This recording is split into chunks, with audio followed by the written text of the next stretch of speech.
Vamos a hablar entonces esta noche de 3 áreas de tentación. 3 áreas de tentación en la vida del creyente. 3 áreas de tentación. Por lo tanto, vamos a hablar de la tentación relacionando entonces los versículos que acabamos de leer. El versículo 12, nos aprendimos, dice, así que el que piensa estar firme, mire que no caiga. Dijimos que los corintios, algunos de ellos estaban muy confiados y se creían firmes. Y señalaban a otros de débiles. Pero la palabra del Señor es muy clara cuando dice que es cuando estemos sintiéndonos más firmes, es cuando podemos estar cayendo más fácilmente. Fueron 450 profetas de Baal, 400 profetas de Acera, en total 850 profetas que degollaron los israelitas a la voz de Elías. Y eso fue una gran victoria, porque ese día Israel comprobó que el único Dios verdadero era Jehová y no Baal. Entonces, ¿cómo cree usted que se sentía Elías? Después de que pidió a Dios que cayera fuego del cielo y consumiera un altar, y así fue. ¿Quién no se sentiría feliz de que Dios lo respalde de esa manera? Reunir usted todo el pueblo, tener 850 falsos profetas que están engañando al pueblo y demostrarle al pueblo que esos 850 son falsos. Luego acabar con todos ellos. Pero inmediatamente de ese gran triunfo aparece una prueba. Jezabel le dice a Elías, te voy a matar. Como mataste a mis profetas, te voy a matar yo. Y comienza una prueba para Elías. Y huyó y se escondió y deseó morirse y todo lo demás. Le pasó a Jesús. Jesús, después de que fue bautizado, fue llevado al desierto donde ayunó 40 días y 40 noches. ¿Cómo se sentiría usted después de ayunar 40 días y 40 noches? ¿Se sentiría débil? ¿O se sentiría, es decir, no físicamente, espiritualmente, después de usted ayunar 40 días y 40 noches? ¿Cómo cree usted que se siente? Fuerte. Y es en ese momento cuando viene Satanás a tentar a Jesús. Entonces es muy común que después de una gran victoria venga una tentación. Y por eso es que hay una advertencia. El que crea estar firme, ojo, abra bien los ojos, porque en ese momento de firmeza es en donde con más probabilidad aparecerá la prueba o la tentación. Sigue diciendo, entonces ya explicamos ese versículo 12, y el 13 dice, no os ha sobrevenido ninguna tentación que no sea humana. En otras palabras, el creyente nunca puede caer en una tentación de la que no pueda salir.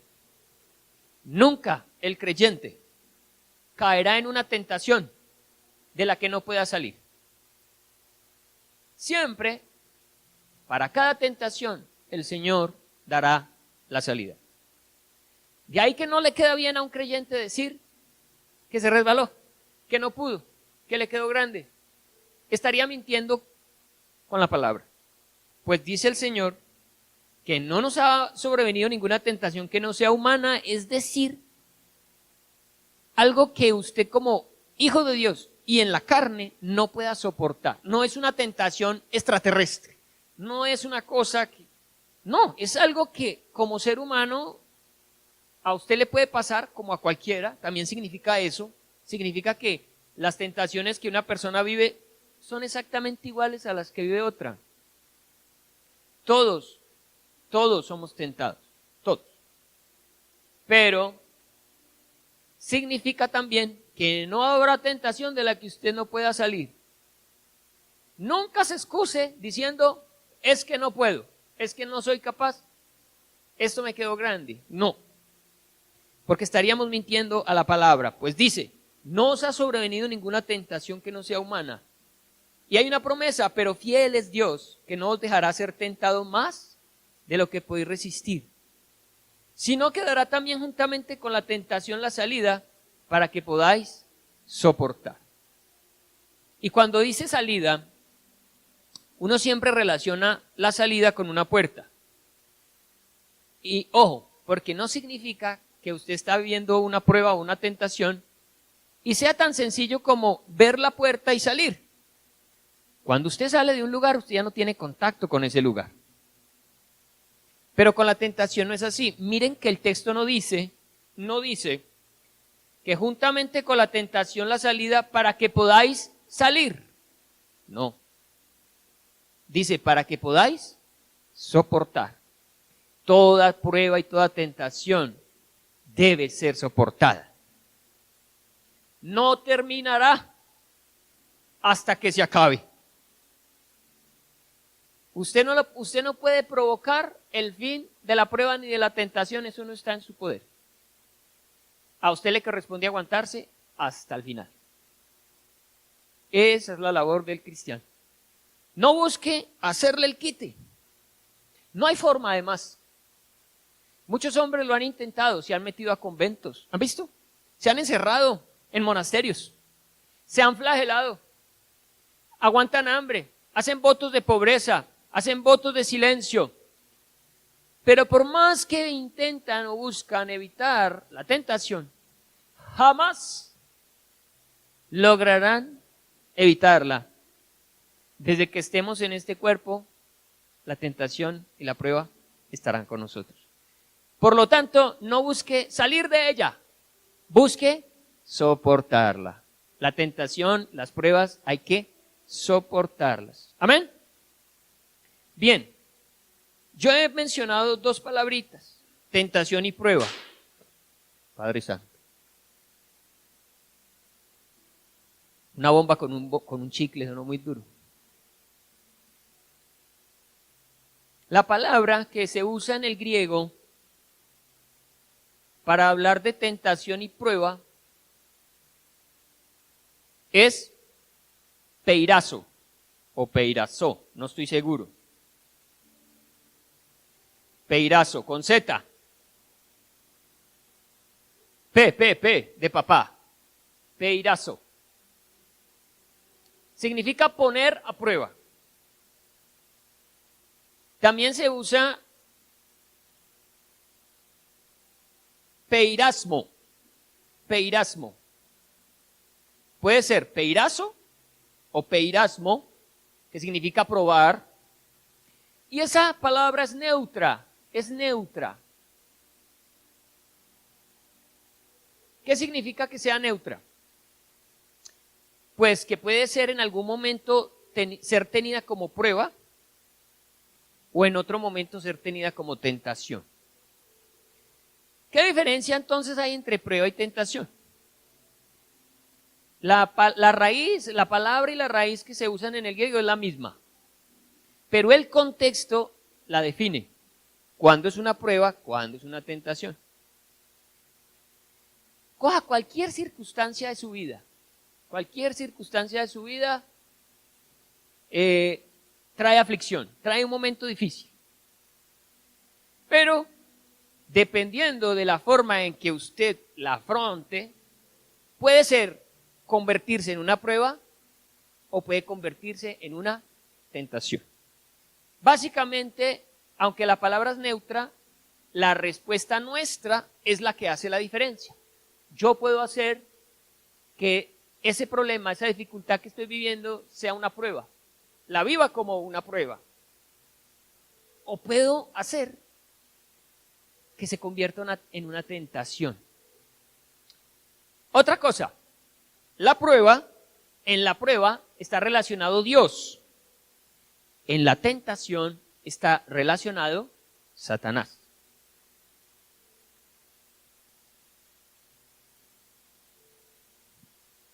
¿Por qué Dios está relacionado con la prueba? ¿Por qué Satanás está relacionado con la tentación? Pues la palabra de Dios, acompáñeme a Santiago, porque Santiago en el capítulo 1 usa esa palabra tanto para prueba como para tentación. Juega con esa palabra en el texto, pero es el contexto el que define cuando en español se dice prueba o cuando en español se dice tentación. Pero también en ese texto de Santiago muestra por qué cuando Dios está involucrado no lo podemos llamar tentación. Cuando está involucrado Satanás, lo llamamos tentación. Básicamente, entonces, en la situación que estamos viviendo hay tres personajes: usted, Dios y Satanás. De la forma en que usted responda, será una prueba, será una tentación. Ahí vamos. Entonces, Santiago capítulo 1.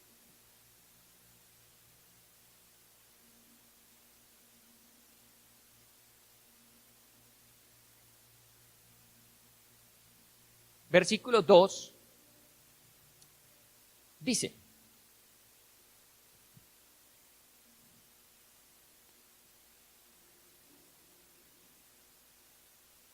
hermanos míos, tened por sumo gozo cuando os halléis en diversas.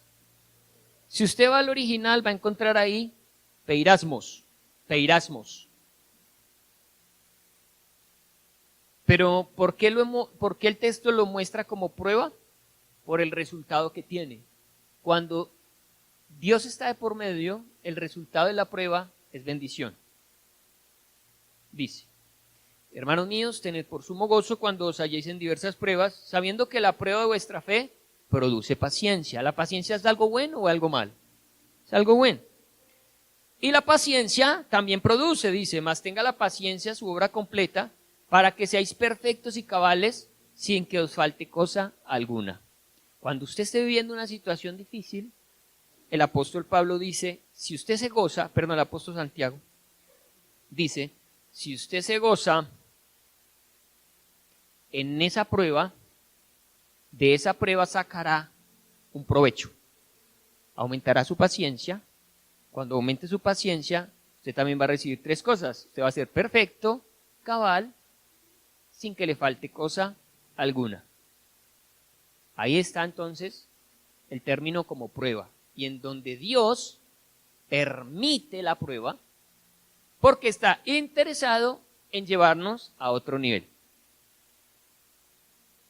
Por lo tanto, hablamos de que una prueba produce crecimiento espiritual, mientras que una tentación, caer en ella, produce decadencia espiritual. Ahora mire el versículo 12. Bienaventurado el varón, otra vez dice que soporta la tentación, no dice que se escapa de ella o se sale, no, dice que la soporta. Bienaventurado el varón que soporta la tentación, porque cuando haya resistido la prueba,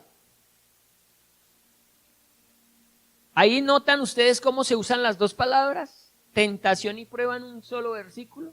Está usando la misma palabra, pero como termina siendo prueba, recibirá la corona de vida que Dios ha prometido a los que le aman. Pero ahora la va a emplear en el sentido de tentación. Versículo 13. Cuando alguno es tentado, no diga que es tentado de parte de Dios. De allí que no podemos relacionar la tentación con el Señor. La prueba sí, la tentación no. No diga que es tentado de parte de Dios, porque Dios no puede ser tentado por el mal. Ni Él tienta a nadie. Dios no te tienta. Sino que cada uno es tentado cuando de su propia concupiscencia es atraído y seducido.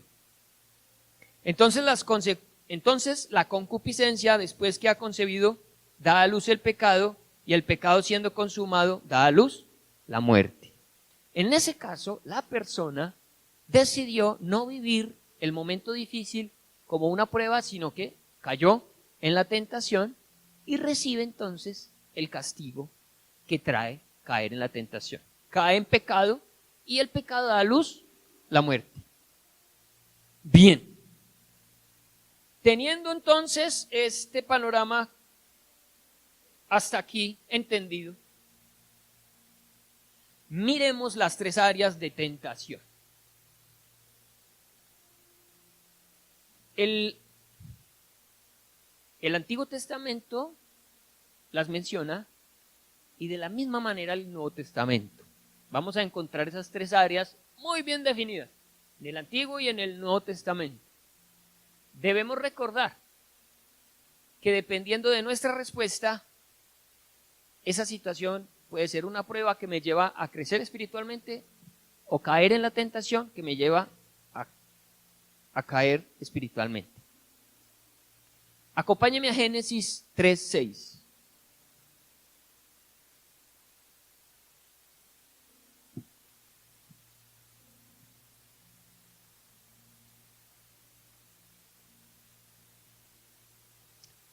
Entonces, quiero que noten que en toda situación que a usted se le presente, estará Dios, estará usted lógicamente y estará Satanás. Aquí vemos lo que ocurrió. Génesis 3:6 dice: y vio la mujer que el árbol era bueno para comer y que era agradable a los ojos y árbol codiciable para alcanzar la sabiduría, y tomó de su fruto y comió, y dio también a su marido, el cual comió así como ella. ¿Cuándo se dio la tentación? Dice la Biblia que Satanás, que es la serpiente, se acercó a la mujer, le puso conversación y le dijo que comiera de ese fruto, un fruto que Dios había prohibido. Y la mujer, al ver tres áreas, acompáñenme a mirarlas.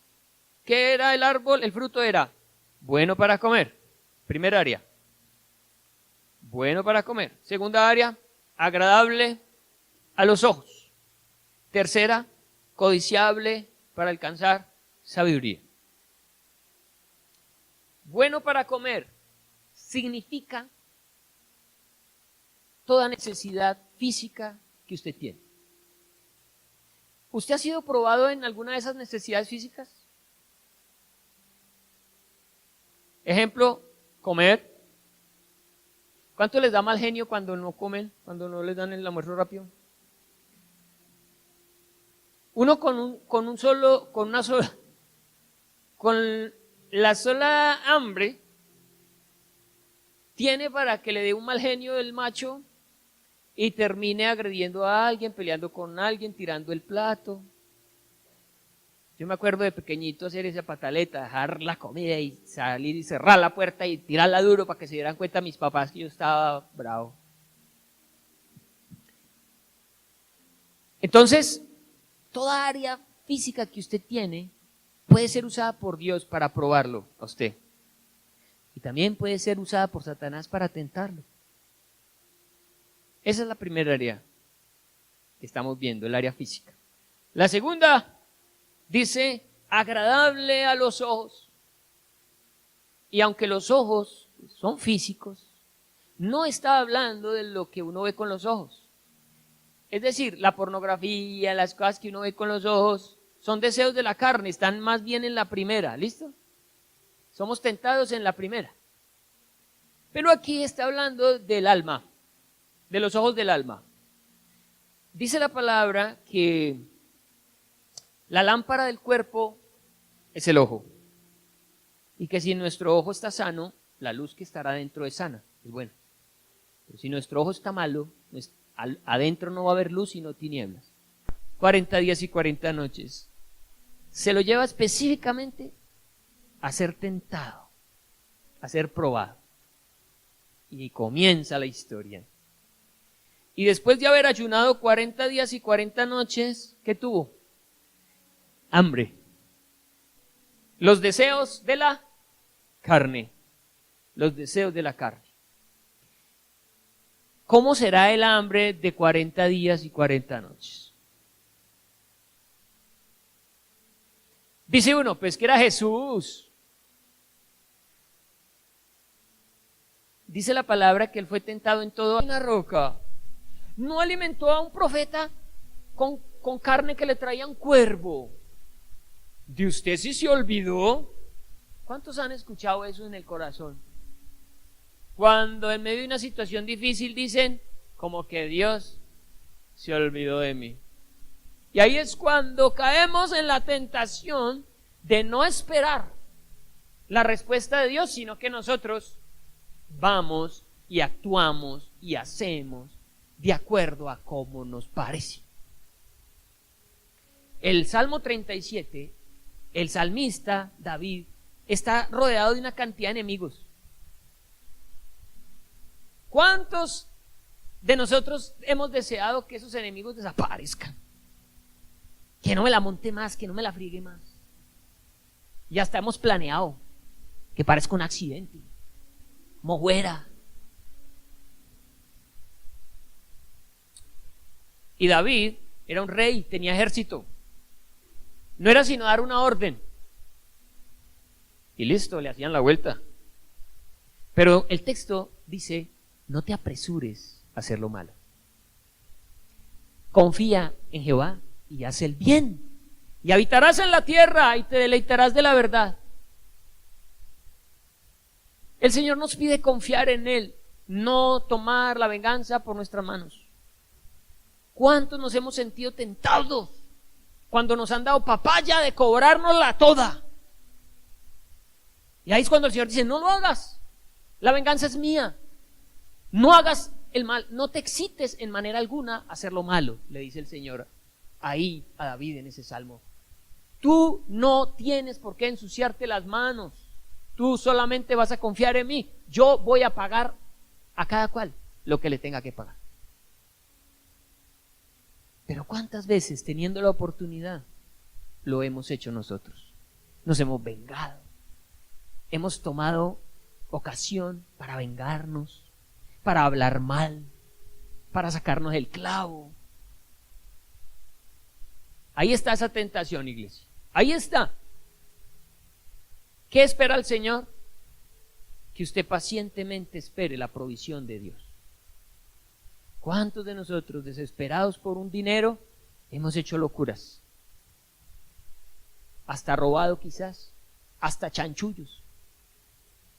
Hablaba yo con una hermanita aquí, que tenía que cumplir las metas en su trabajo. Y las amigas le dijeron, fácil, China, vea. No que firme, que haga. Y ella estaba lejos de las metas. ¿Quién no se siente tentado a hacer una vuelta para que nadie se dé cuenta? Que nadie se va a dar cuenta y cumplir las metas. Pero el Espíritu Santo le dijo, no, vas a confiar en mí. No vas a hacer esa vuelta. Señor, sí voy a esperar en ti. Si me echan, tú verás. Confío en ti. ¿Qué hizo el apóstol? ¿Qué hizo Jesús? Si usted termina de leer, ¿de dónde sacó Jesús el almuerzo ese día? Ángeles. Ángeles vinieron y le sirvieron. Jesús no se desesperó porque tenía 40 días sin comer. Fueron ángeles los que vinieron y le trajeron, vinieron y le dijeron a la hermana Eliber, cuando eso la hermana Eliber tenía también una cocina en Jerusalén. Estaba pollita, póngale 16 años. Y vinieron los ángeles y le dijeron, hermana Eliber, una coquita que le vamos a llevar al almuerzo a Jesús. Más o menos así. ¿Qué prefiere usted? ¿Resolver el asunto usted en sus fuerzas? ¿Convertir las piedras en panes? ¿Y fracasar en su confianza en Dios? ¿Usted se imagina donde Jesús le coja la caña a Satanás? Fracasa Jesús, se daña la vuelta. Se hubiera perdido el propósito de Cristo en la tierra. Él supo esperar en la provisión milagrosa de Dios. ¿Qué dice el Señor? No dice que usted es más valioso que las aves del cielo, que las aves no trabajan y Dios las alimenta. ¿No dice el Señor que Él conoce la necesidad que tenemos antes de que de que le pidamos algo? ¿Por qué caemos en la tentación de dudar de Dios como proveedor? Esa fue la tentación en ese momento. ¿Cuántos de nosotros hemos caído ahí? Hemos convertido la prueba en tentación. Qué bueno ver que Dios nos bendice a través de un ángel. Que el dinero va a llegar por donde usted menos lo espera, pero llega. Y llega en el momento preciso. No se desespere. No corra a hacer negocios que Dios no le está pidiendo que haga. Tranquilo, confíe en el Señor. Espere en Él. Y Él hará. Luego dice,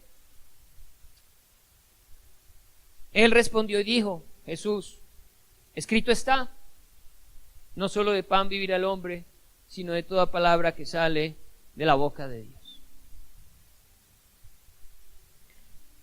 A Jesús lo seguían multitudes y en una ocasión alimentó a 5,000 varones.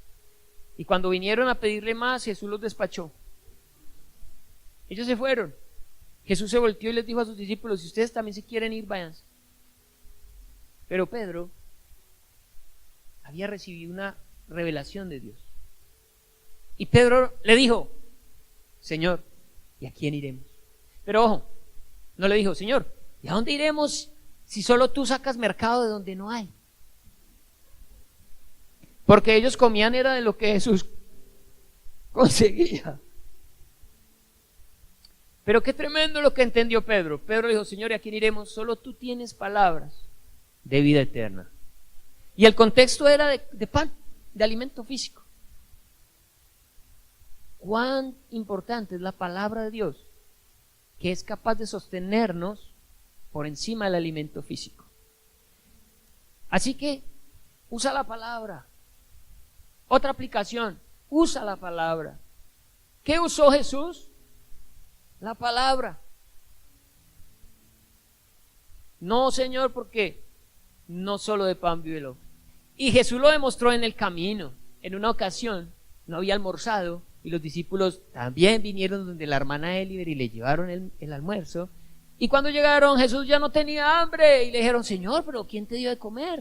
Esto está calientico, son frijoles los que le hace la hermana Eliber. No, yo estoy lleno, porque cuando yo hago la voluntad de mi Padre, hasta el hambre se me quita. No, miren, sobrenaturalmente Cristo almorzó ese día predicándole a una mujer samaritana. Realmente usted podría vivir por la sola palabra de Dios. No le digo eso, le confieso más bien la verdad más profunda. Usted está vivo por la palabra de Dios. La palabra nos sostiene. No lo que usted desayunó hoy ni almorzó. Fue que Dios habló y dijo, vivirás hoy. Y hoy vives. Así es la palabra de Dios. Por eso confíe en Dios. No caiga en la tentación. Luego dice, versículo 5, entonces el diablo le llevó a la santa ciudad y le puso sobre el pináculo del templo. Algunos dicen que ese pináculo del templo medía 150 metros de altura. La catedral mide 106 y eso medía 150, yo no sé. No sé si de pronto hay un error, pero bueno, eso era una vaina muy alta. Y le dijo, si eres hijo de Dios, échate abajo, porque escrito está. Oiga, avispado este diablo. Como con Eva, ¿no? Con Eva le dijo, ¿con qué Dios te dijo? Siempre pone en duda las verdades de Dios. Satanás siempre va a intentar ponerte a dudar. Por ahí empieza la tentación, la duda. Ay, eso no, ¿qué va a hacer eso malo? Yo no creo que Dios vea que esto está mal, si es para una necesidad. Es Satanás diciéndote eso. ¿Con qué Dios te dijo que tener relaciones fuera del matrimonio es pecado? Es mejor que tengas relaciones fuera del matrimonio para que cuando te cases sepas si funciona o no. Ay, sí. Y tenga su golazo. Satanás va a usar toda su artillería y va a usar la misma palabra para que nosotros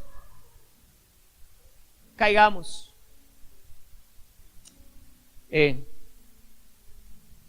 Si eres hijo de Dios, échate abajo, porque escrito está: a sus ángeles mandará acerca de ti, y en sus manos te sostendrán para que no tropieces con tu pie en piedra.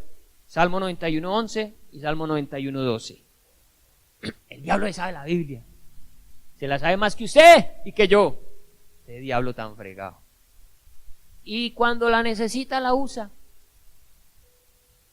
Aquí está tentando a Cristo en el área del alma, en el área del ojo. Estamos diciendo ahora. ¿Por qué? Si Cristo, imagínense, está en ese pináculo. Ese pináculo es el templo está en Jerusalén. Por lo tanto, ya no están en el desierto. Por lo tanto, ¿qué hay allá abajo? Gente. Si lo ven caer y que sobrenaturalmente vuele, van a decir: oh, es un avión. Oh, no, es Superman. ¿Qué van a decir? Es el Mesías. Es el Mesías prometido. Eso podía llegar a ser tentador para Cristo. A él le interesaba que los judíos reconocieran que él era el Mesías. Y todos los falsos maestros que se levantaron en ese tiempo soñaban con hacer esa vuelta. Hubo un hombre llamado Simón el Mago, de él hemos hablado aquí. Y dice la tradición que Simón el Mago se murió tirándose del pináculo del templo. Ese como que sí le cogió la caña al diablo y se tiró y se mató de por vida.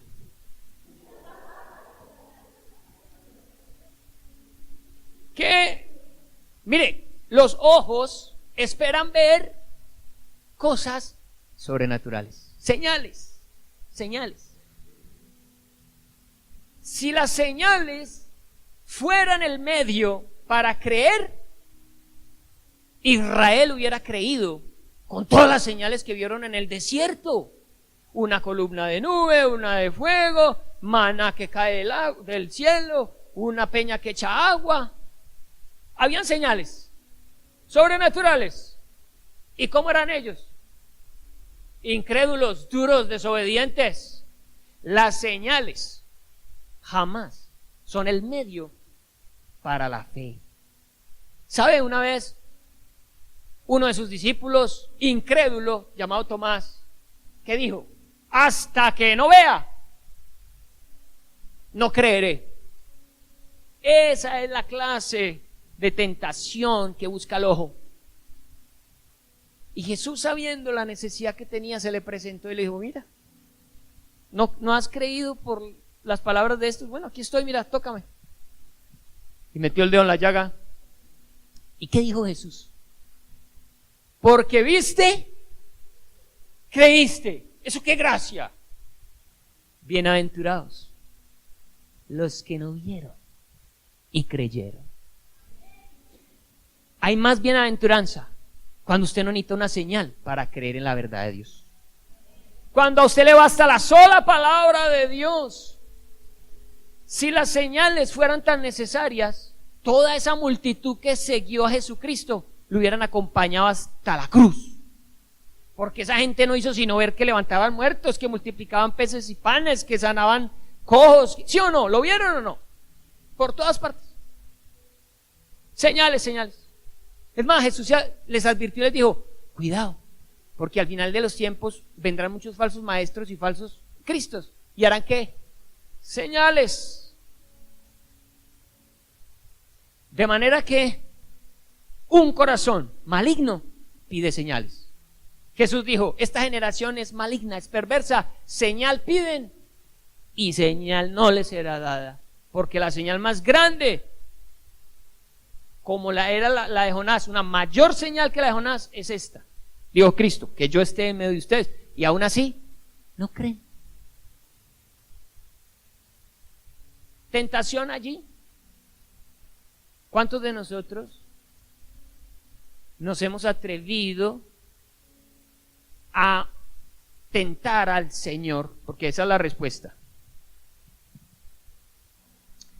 Jesús le dijo, escrito está también, no tentarás al Señor tu Dios. ¿En qué consistía la tentación? ¿Cuándo hemos tentado usted y yo a Dios? Cuando usted y yo hemos comprometido la gloria a Dios en cosas que solamente tienen que ver con que nosotros de porfiados nos metimos. Metemos la cabeza, metemos todo el cuerpo, hacemos locuras y ¿qué decimos después?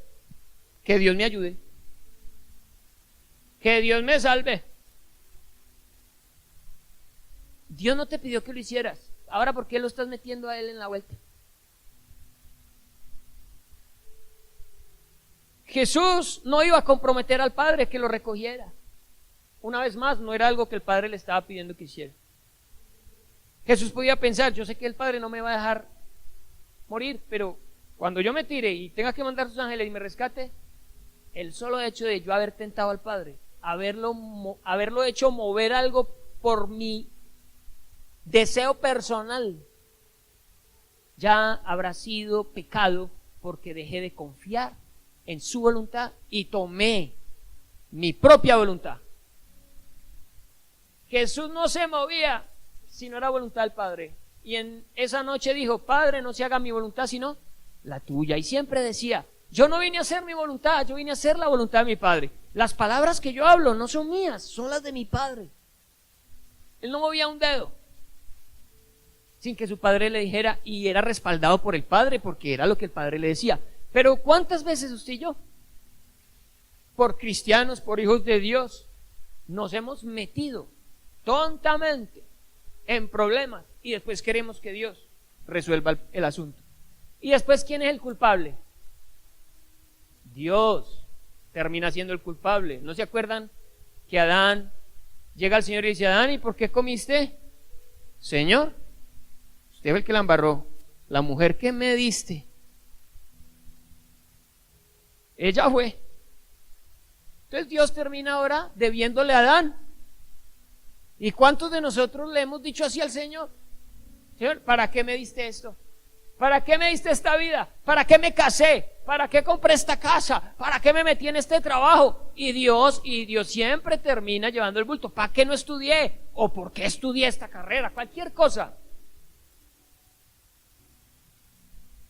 Y nunca reconocemos que fue que nosotros, por tener un ojo que quería más, que no se saciaba, que no esperaba en Dios, buscó su propio deseo, su propio camino, y ahora tiene que Dios mirar cómo nos saca del problema.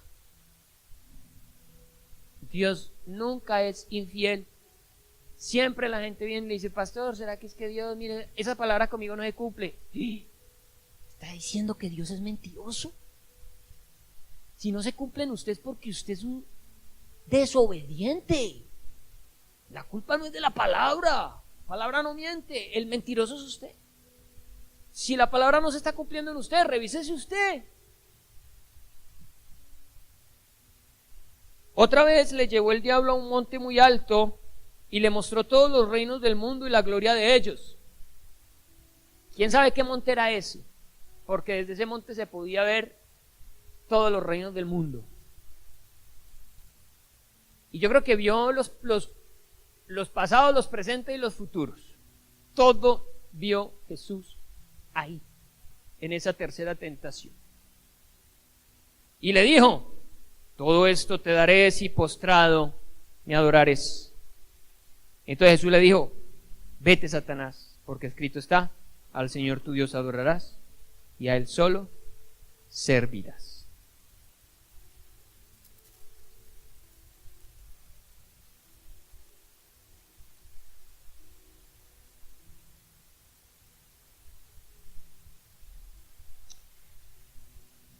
Dios en el Salmo 2:8 le hizo una promesa a Cristo: pídeme y te daré por herencia las naciones. Cristo heredaría esos reinos. El Padre se lo había prometido.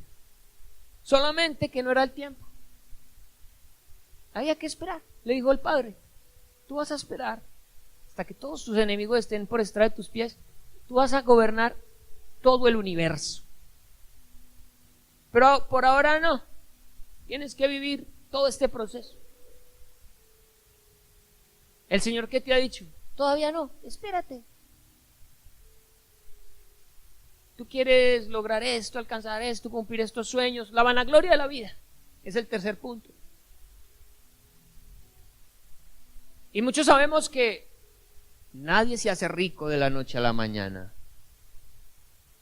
Hay que trabajar duro, hay que esforzarse, hay que luchar. Hay un proceso que vivir. Pero Satanás le ofrece a los jóvenes eso, ¿no? La vuelta fácil, el robo, el sicariato, a la muchacha bonita, la vuelta así, la vuelta así, para ahorrarse camino, encontrar los desvíos, los atajos. Y Satanás le está proponiendo un atajo a Jesús. Le está diciendo: Jesús, ¿qué vas a ponerte a sufrir y a padecer todo lo que tienes que padecer? Mira, fácil, me adoras y ya, obtienes lo que tanto quieres, lo que tanto anhelas, por lo que has venido. ¿Qué te ha dicho a ti Satanás? ¿Qué atajo te muestra él? Ay, fácil, véala aquí, está a la vuelta. No es sino que haga este negocio, no es sino que haga esto aquí, esta allá.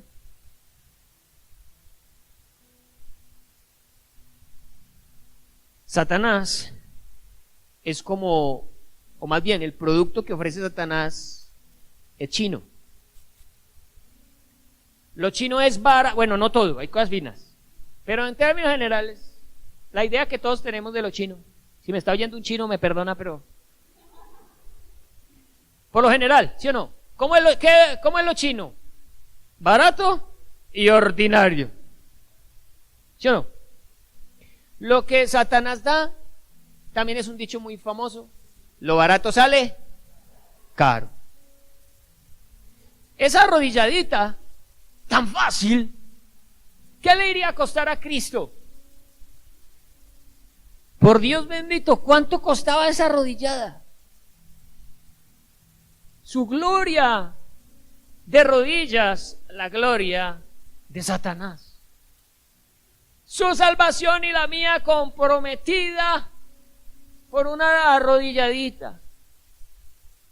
La gente hoy en día le consume esas baratijas a Satanás. Él vende el iPhone chiviao y le dice: 150,000 pesos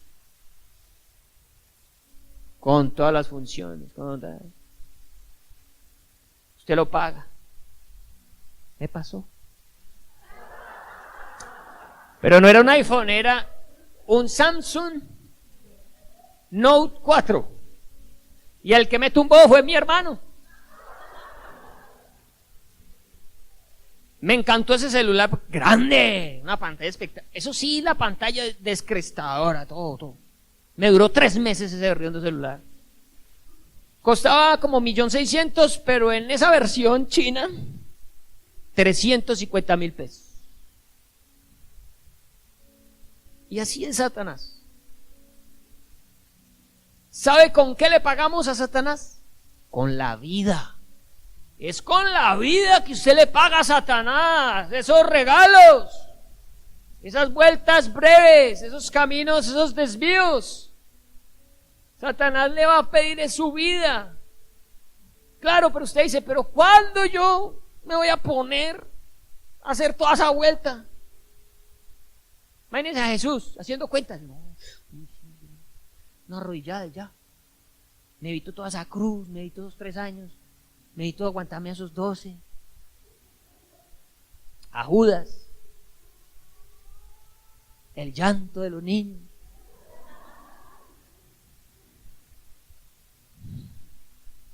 Pero no, iglesia, no crea, no caiga en esas tentaciones por alcanzar las cosas fáciles. ¿Cuántos hemos vendido nuestra honra? ¿Cuántos hemos vendido nuestra buena fama?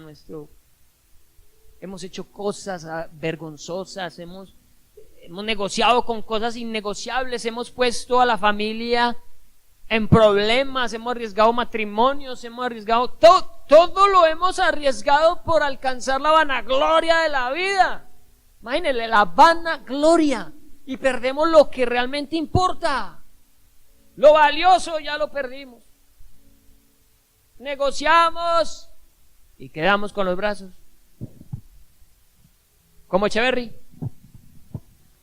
¿Cómo que me tumbaron? Satanás siempre lo va a tumbar. Siempre le va a mostrar un camino muy bueno y al final lo va a dejar con las manos vacías.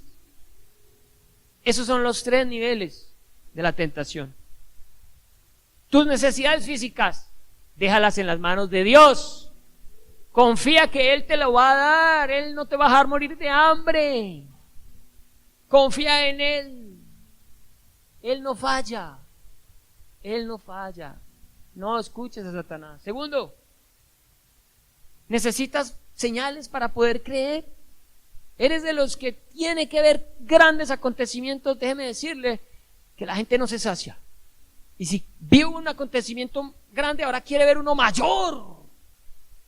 ¿Y qué tal? ¿Y cómo fuera ahora tal cosa? Y se la imagina más grande. Jamás se sacia, dice la Biblia. El ojo jamás se sacia. La gente ha visto a Dios.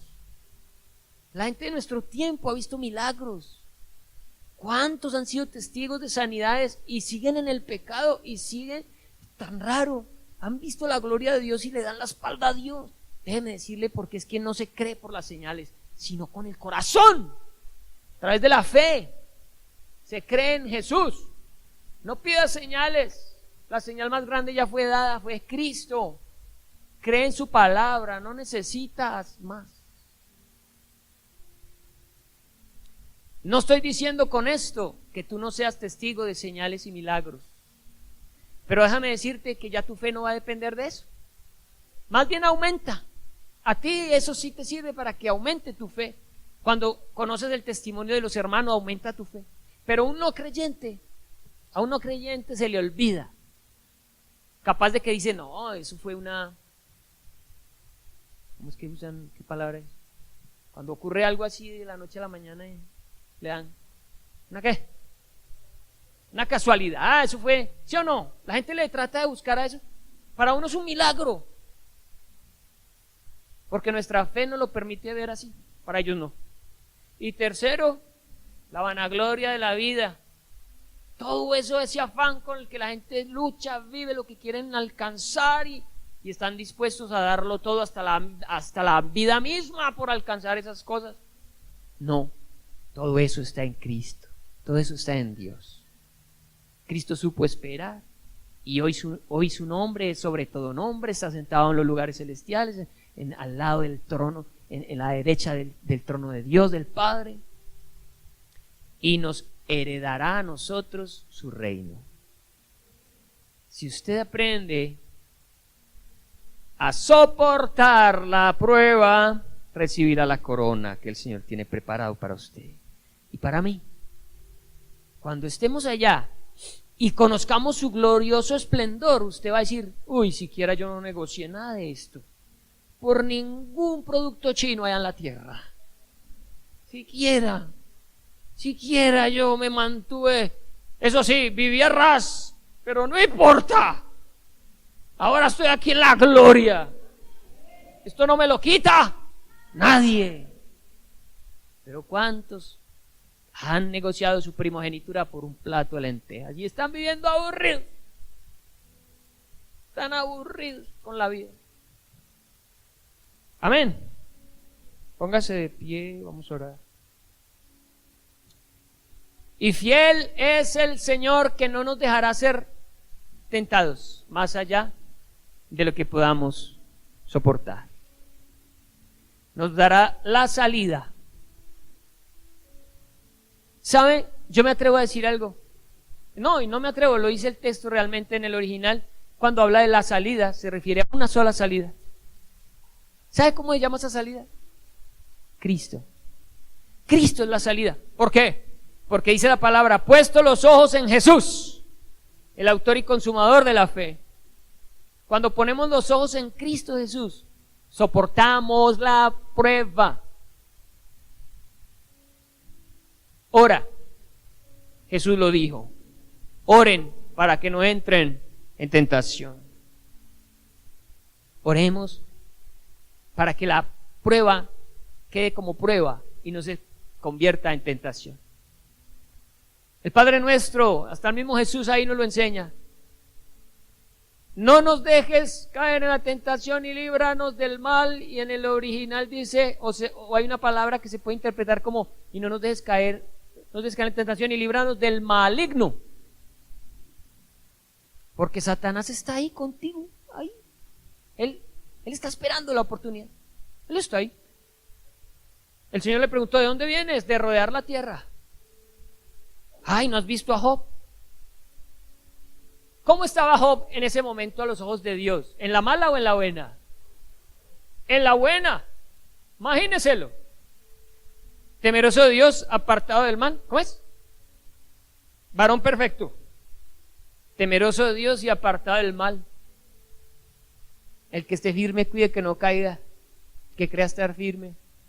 Había firmeza en Job. Y el Señor le pregunta, ¿y por qué no has visto a Job? Es el Señor el que pone el papayazo. Pero es el Señor el que le da permiso a Satanás. ¿Qué le dice Satanás? Ay, Señor, pero ¿cómo no va él a mantenerse íntegro si es que tú lo tienes bendecido? Así cualquiera. No, dijo el Señor, quítale entonces la bendición y miremos si él continúa íntegro. La prueba buscará demostrar si tú eres íntegro, si eres fiel. Y Job fue fiel. Y al final, el doble de lo que tuvo al principio. Siempre, cuando tú vives la prueba como prueba, terminarás bendecido. Pasarás a un nivel mayor del que tenías antes de ser probado. Siempre. Pero si caes en la tentación, retrocedes. Hay muchos cristianos que dicen por ahí, da un paso adelante y retrocede dos. Y es porque sencillamente no han aprendido a transformar todas las dificultades de la vida en pruebas. Gozarse en ellas, dice el Señor. Gócense cuando estén en pruebas para que reciban bendición. Padre, gracias por tu palabra, Señor, esta noche. Gracias por habernos dejado tu testimonio. Gracias por no haber cedido a la tentación, porque tu fortaleza hoy es nuestra victoria. Perdónanos por caer en la tentación. Perdónanos si hemos sido débiles, si hemos escuchado a Satanás y hemos resuelto las necesidades de nuestra carne con el consejo que Él nos ha dado.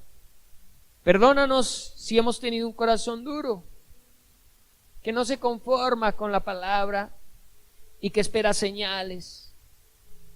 Un corazón duro e incrédulo, que no se sacia, que a pesar de ver lo que Dios hace, le cuesta trabajo confiar. Y perdónanos si por querer alcanzar el éxito en esta tierra, por querer tener más, hemos negociado con nuestra propia vida, hemos negociado con nuestra propia familia, con nuestra propia salud. Nos hemos atrevido a usar cosas sagradas con tal de alcanzar lo que tanto anhelamos, Señor. Perdónanos si hemos sido débiles. Pero hoy nos acogemos al consejo tuyo de orar, en los momentos difíciles para no caer en la tentación. De poner nuestros ojos en Cristo Jesús. De que abunde la palabra en nuestro corazón para poderle responder al diablo con la palabra. Poderle decir: Satanás mentiroso, no te creo en lo que me estás diciendo porque escrito está, porque Dios me lo prometió. Y poder salir victoriosos en medio de las pruebas. El que esté firme, el que crea estar firme, cuide que no caiga. Cuando tú estés sintiéndote firme, por favor abre los ojos. Que esté tu corazón siempre alerta. Fueron las palabras de Jesús: velad y orad para que no entréis en tentación. Velad significa abrir los ojos, mirar alrededor, observar por dónde puedo ser tentado y anticiparme a la tentación. Velar permite anticiparse a la tentación. Y la tentación no nos sorprende. Cuando tú veas una inclinación pequeñita, si sea pequeñita, de tu corazón, ponle a eso una alerta máxima, porque por ese camino puedes caer. Así sea pequeñita, no te lo permitas. Vela, abre los ojos y ora para que Dios te guarde. Dice la palabra en Hebreos 2 que el Señor fue tentado en todo, por lo tanto Él puede socorrernos en las tentaciones. Tú puedes ir a Él y pedirle que te ayude cuando estés en tentación. Cuando estés tentado, quizás hoy estás siendo tentado, quizás fuiste tentado, quizás esta noche vas a ser tentado o mañana. Estás viviendo un tiempo de tentación. El Señor te dice: acude a mí, al trono de la gracia, para encontrar el oportuno socorro. El Señor te va a ayudar para que no caigas en la tentación. Pero si, a pesar de estar avisado, continúas por ese camino, caerás en el pozo, caerás en la trampa. Ora, abre los ojos, medita en la palabra, pon tu mirada en Cristo